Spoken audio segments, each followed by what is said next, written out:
Hello, everyone.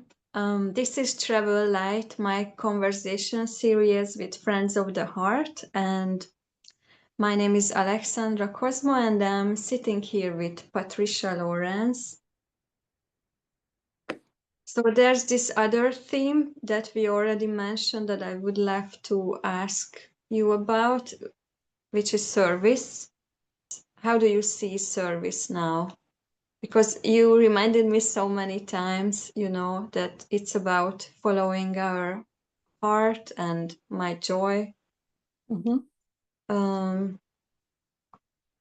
But regarding everything that we talked about today,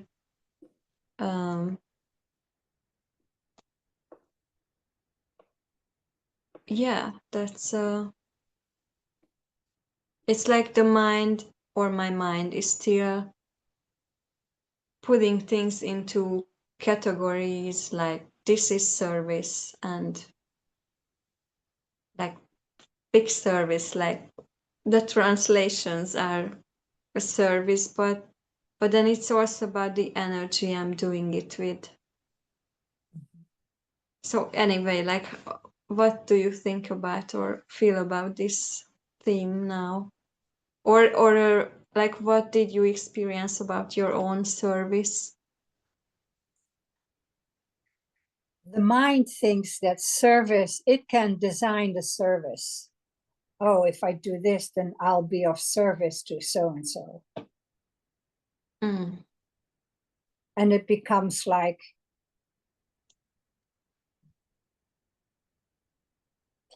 it becomes false. It feels false, that. Do you know what I mean? Mm-hmm. It almost feels like, oh, there has to be a payoff then. I need to receive something in return because I am being of service to so-and-so. That's not it. Service arises of its own by just following your joy. For me, it became clear. It just hit me one day. Out of the blue, I was sitting on the deck in the front of the house, and it just hit me. I was like, gosh, I really want to. And I said out loud, I really want to make this house bigger so I can receive friends of the heart. They can come and stay, and we can do the work together.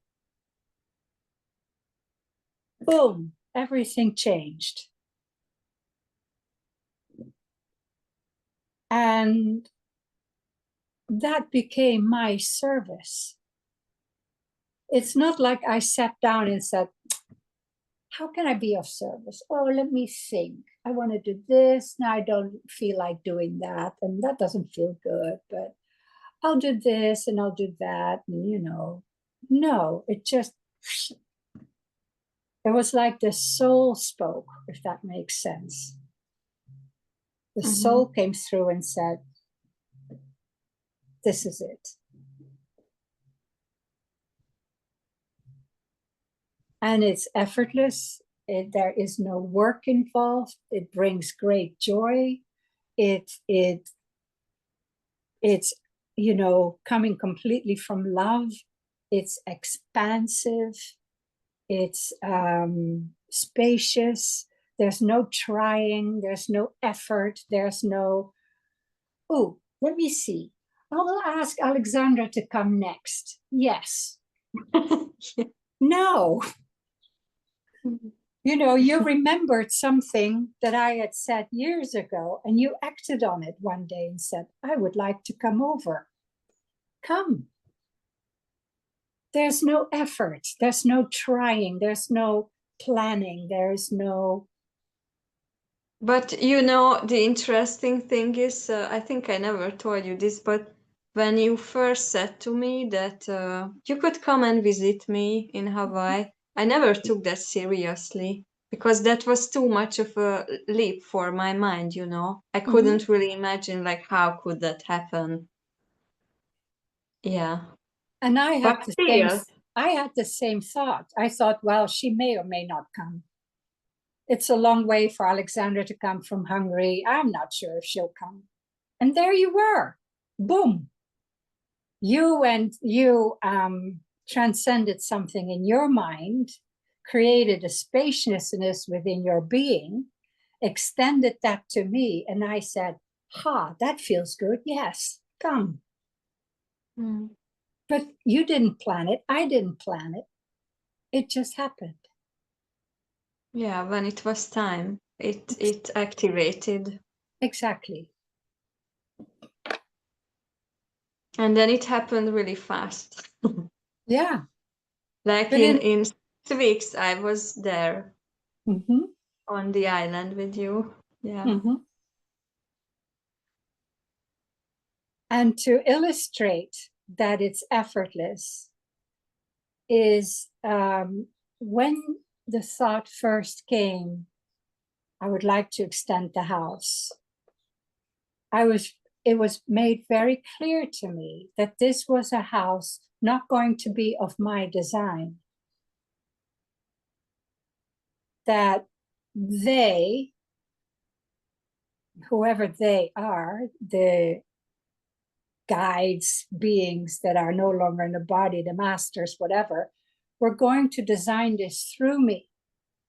And I was to pay close attention. So what did I do? I said, there's a piece of land on the other side of the driveway. I could put a house there. And I called the contractor and I said, let's design a house. So we sat down for hours and designed a house. We presented it to the county for a building permit. And I had to wait 6 months. And I thought, why are they so slow? And the answer came back, nope, you cannot build a house there. And I thought, So I had to learn the hard way, despite the fact that they had forewarned me. They had told me the house will not be of your design. What did I go do? Design a house. Duh. So when I have to laugh about it. When I let go of that, and the desire was still, at first it was a thought, but then it became a desire in my heart. And within one weekend, I didn't sleep, I didn't eat, I just put pencil to paper and drew a house, which is the house you saw, that you came to. And that went effortless. Within 1 week, I had a team together, you know the rest of the story. So when I, in my tiny mind, because it's a tiny mind, it's not a big mind, this tiny mind decided to doing and making, it backfired. Nothing happened. When I let go of that, everything fell into place. And that's what service is too. What you enjoy, to start with, what you enjoy doing already goes out into the universe. And you touch other beings, whether you're aware of it or not. And why is that? Because the heart radiates a powerful energy that actually can be measured. And they have measured it with dowsing sticks. And there's the Heart Math Institute, and they're deeply into this heart energy. When you're in your heart and you live from your joy, it goes out into the universe and it touches everybody. And you know, when you're in the company of somebody who is joyful, you feel it. Yes, you feel it. Yeah. When you're in the company of somebody who's judging and is really down and miserable, you feel that too. Right? Which do you prefer? Yeah, that's why I love so much being with my dog, because he's so joyful. There you go. You love being with your dog. You like doing the translations. all these things go out into the universe and you touch people and beings that you have no idea. Just trust that this is so. Mm.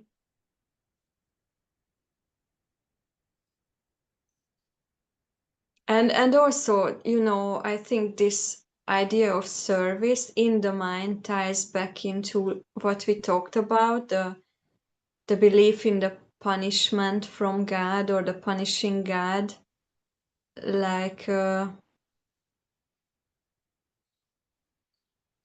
people pleasing or the idea of sacrifice, when we think that service is about sacrifice, because Right. that's another thing that's so deep also in religion and maybe even families, or also for women, like how women were conditioned to be. And I think this is a game changer, definitely, to see service that is just following the spark in my heart and my joy, and to really allow that to sink in, that I'm worthy of that. I'm worthy to follow my heart, and that's enough. Yeah. That's enough. Exactly. And you know, the mind is always out to get. Have you noticed that? I did. Yes. So the mind always wants to get whatever it is, love, approval, affection, I don't know, you name it, fill in the blanks, right? Yeah, money for service. I mean, I do have some stuff around that regarding the translations too. When fear comes up, you know, around not having enough funds, and then the resentment can come up, like, why does God not take care of me? Yeah. So And that, there's an interesting thing, because Joshua does say that there needs to be an energy exchange. Mhm. And he I think somewhere gives the example of himself where a woman comes to him for healing and offers him, all she had was 2 figs, but she offered him the 2 figs, and to him that was an energy exchange. A lot of the time, and I've noticed that myself as well, that if we give things for free, it's not appreciated. There's no value to it. Mm. But if you charge, you know, and what people often do here is they charge on a sliding scale. They call it a sliding scale. So like, let's say, can you offer something, anything between $25 and $100 or whatever? Mhm. And you leave it up to the person to donate according to their means or what they feel the work is worth or whatever. So you can definitely do that. But to go into fear about it, I need this money in order to survive. If there's a need, you're already in ego. Mhm. Yeah. Yeah. And to say, I'm doing these translations because it's my living and I need the money to survive, that's a fear. And also control. Yes, Like, and that's not a service then. You're, yeah, everything changes when the ego's involved. But when you say, I enjoy doing these translations, and I want to, you know, I want there to be an energy exchange with the people who receive them. And then you say, like I gave the example of the sliding scale, between $25 and $100 or whatever you feel drops into your heart to ask, you can ask that. Mm-hmm.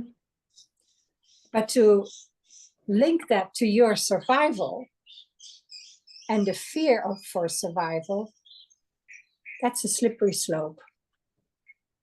Yeah, that squeezes the joy out of it.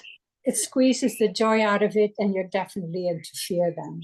Because if you don't get the money for your translations, then I'm not going to survive.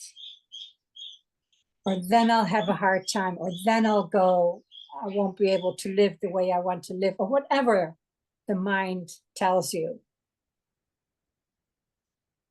But for there to be an energy exchange is perfectly okay. Mm-hmm.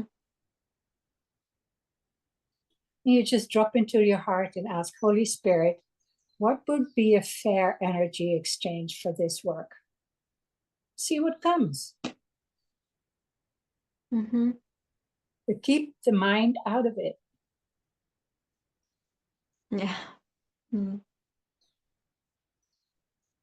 Yeah, this is,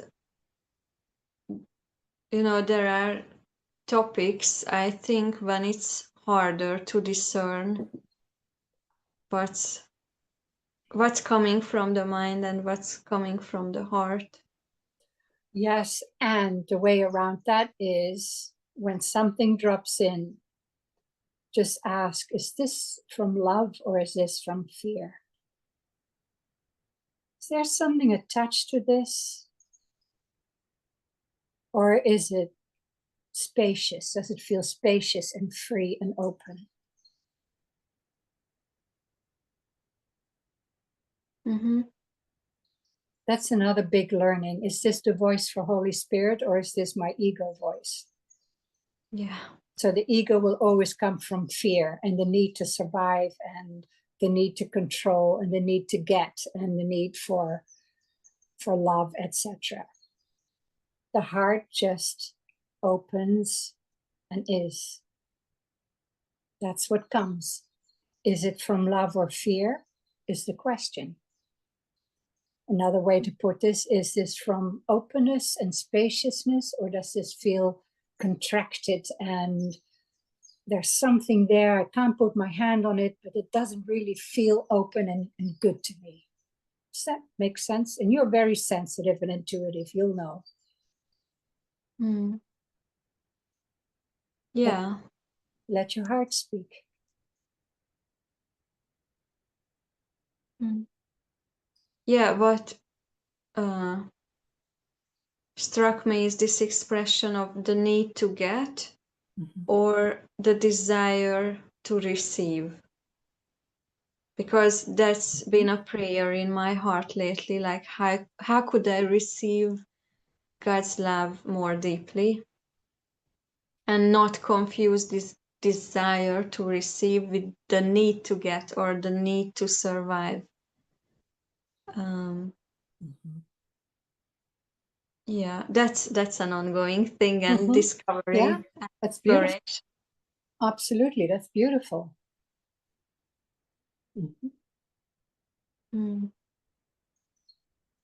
But the ego can get very sneaky and says, no, this is a desire to receive, of course.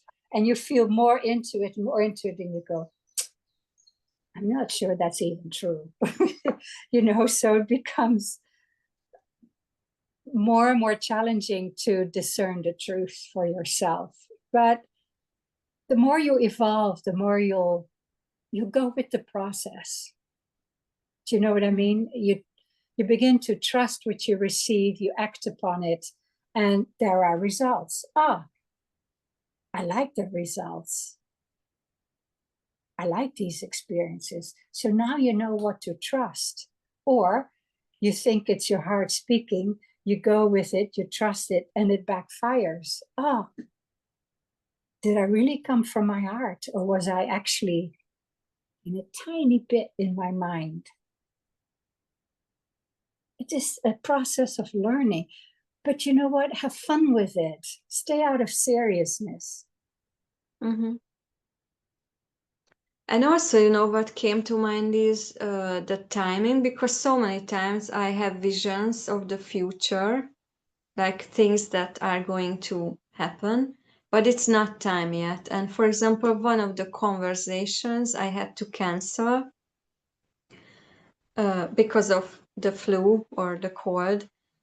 I think that's something that's going to happen at some point, but it seems like it's just not now. And that's okay. I mean, for me, so many times it's about that. Like, if I have a vision, then again, just coming back to the present moment and hand it over or practice patience or whatever is needed. Because as I go deeper into presence, the more and more visions I started to have. Like Joshua also mentions how he started to deepen and images and feelings and thoughts started to appear from his path, from the future that he didn't understand, that he hasn't integrated yet, and there's a process to it, and there's a path, and I can't make things happen faster. It's like in a movie, you know, the script is written and yeah, I'm just watching it now, and it comes when it comes. yeah. Yeah. So there, I heard somebody say something and I thought, wow, that resonates. The what and the why are up to us. The when and the how are up to the universe. I like that. So Yeah. what do you truly want and why do you want it? Are you coming from love or fear? And the when is not your timing, not your schedule. And the how this will happen, is not your doing either. That's up to spirit. And then the sneaky thing is in it, you know, what I noticed, that when these visions do come true, I realized that the reason why I wanted them so bad is because I got to a deeper sense of peace in my being, and that thing was just a simple like a symbol of it, or the circumstances, or how the life of the character Sandy looked like at that point in time. But what I really wanted was the deeper joy and the deeper peace. And then when I have these visions, I always have to remind myself, like, what do I truly want? I want the peace. And that's not in the future, that's now. So it's like a circular thing, and it's kind of a mind fuck, I think. Yes. Yeah. But you can always be in deep peace and deep joy. Always. It doesn't depend on anything outside of you. It's actually your nature. It's your nature. Don't project it into the future.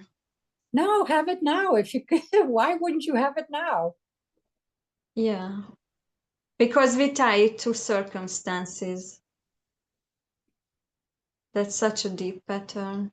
Yeah, and that you're already joy and peace. That's your nature. Why would you project that or hang that on something outside of yourself? It doesn't make sense. That's another, like you said, a mind fuck. Yeah, it is. One thing I would like to caution you on the energy exchange for your translations. If you go with a sliding scale, okay, like say between $25 and $100, and somebody offers just $25, watch the mind going into judgment. Be very vigilant. The mind will say, oh, she doesn't value or he doesn't value my work. They attach the minimum value to this work that I have given everything to. Or the mind will say, but you're not worth more than $25.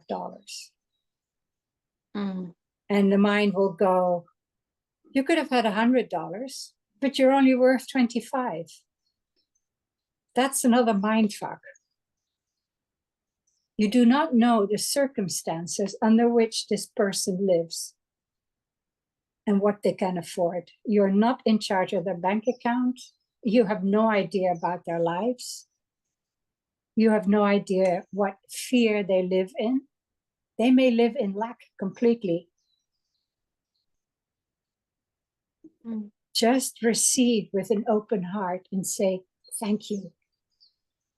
Be grateful for whatever comes your way. Mm.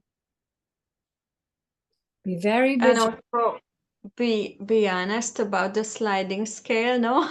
That also comes to my mind. Like, was that really honest to set up that sliding scale if I'm resentful of the smallest amount? If the sliding scale doesn't work for you, then, I mean, whatever comes, but ask your heart,